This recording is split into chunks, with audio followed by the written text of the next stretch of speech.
It's not every day that you get to sit in a $250,000 car, let alone drive one alone.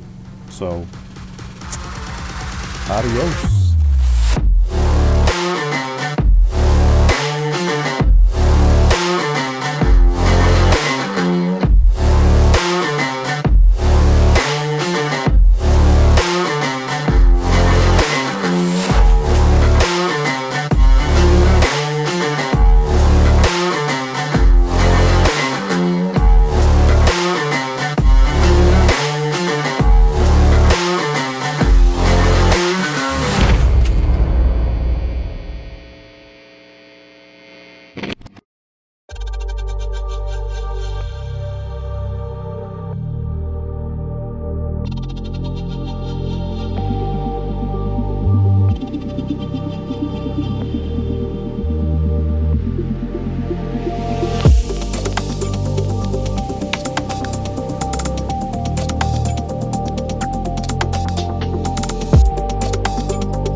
I was in Naples driving through a parking lot, and my daughter saw this white car that was taking up 2 spaces, and she's like, look at that jerk taking up 2 spaces. And I looked and I like slammed my brakes on. I was like, what is that?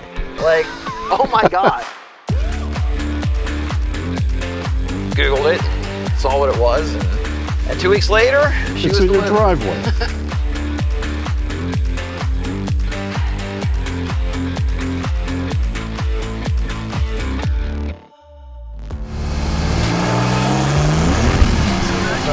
Saying about you want those tires to be warm. You think that you want those tires warm? Oh my God. Isn't there traction control in this? There is. Oh, you took... No. That was on? That was on. Yes. Come on. Yes. Well, it's not doing its job. So now I had the 996, I had the SL550, and I had the Aston Martin Vantage, and I decided I had too many cars. Right. So I kind of got rid of them all and got myself a McLaren 570S. Right.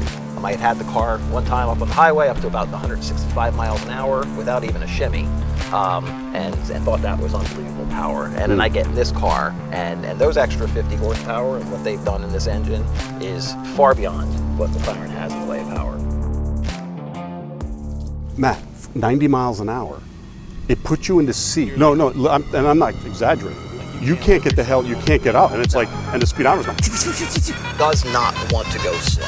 It actually in the lower gears, it's actually fighting you.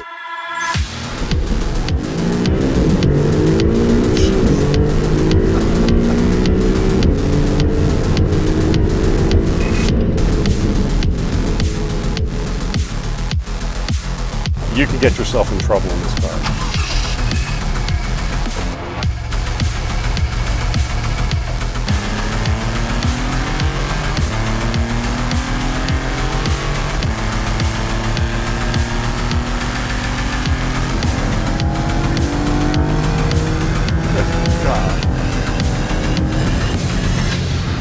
That was 130.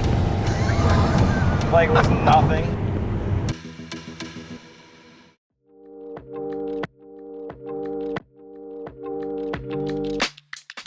This market is really oversaturated with performance cars in that market space. If you want something that you can take on the track and blow the doors off everything else, you buy a different car. If you want something that is built better and has a nicer interior, you buy another car. Let's face fact, this is $250,000, the C8. You get the Z06. The Z06 would probably run circles around this, and it's less than half the price.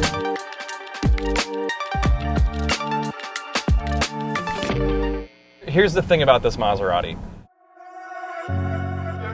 We were driving around today, we stopped to get gas. People thought we were celebrities.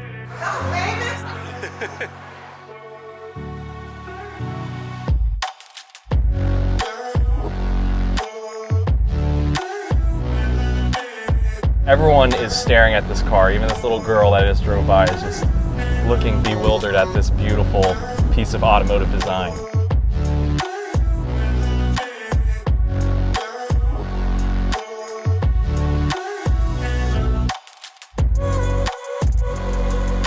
I'm truly blown away by this design. I think it is the most beautiful car on sale today. I just got a thumbs up from another person.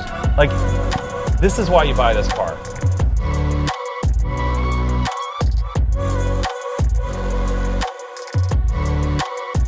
It's rare to find a car that is this beautiful and this just eye-catching for the price point.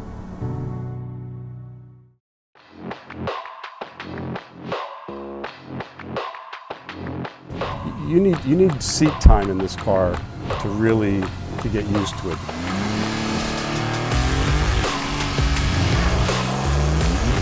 But that's an issue. Yes, yes. And once you're there, there's a much more comfortable Right, but the problem is, once you're there, that's the problem. Right. You know, so the average person that would buy a car like this is going to have issues driving this car. I drive a twin-turbo 911 and also 65 Corvette road race car. This car's scary. It doesn't have the electronics that are going to keep you safe. It's like having an abusive mother. You think she's going to protect you, then she leaves you outside. That's what this car's about. The power rolls on at different areas of the power range at different times. It's not a consistent. The car does not want to go slow. Actually, in the lower gears, it's actually fighting you. It really wants to run.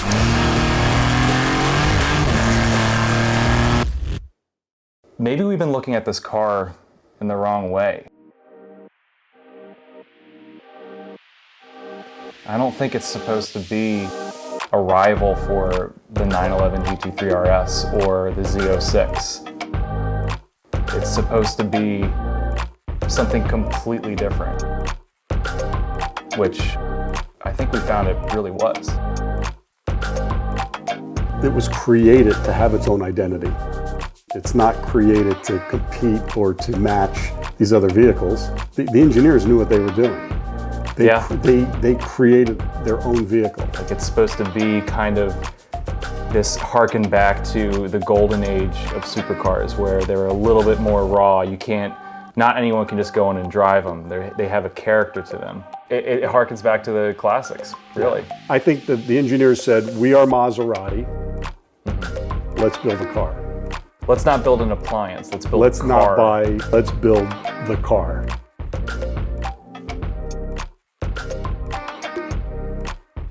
I think they did it. It's not an easy drive. It's an easy drive. But when you push the car, you're working. You're on your game. And think about it, you're hitting the limits on the street, whereas something like a GT3 RS, you can't even approach the limits on the street. You need to be on the racetrack. Like, this is a car that you can take to that limit on the street, wherever you are, if you can handle it. If you're not a driver, don't buy this car. Exactly. Because you're going to get hurt. If you're a driver, you're going to have nothing but pure fun, pleasure. Go out and enjoy the car. Just be safe. That's it, be safe. Wear a helmet. And a diaper. And a diaper. That's good. That might be the end right there. I like that. So we at Turn One, we have gas in our veins. We live and breathe this stuff. Subscribe to our channel. Check out our other videos from around the world.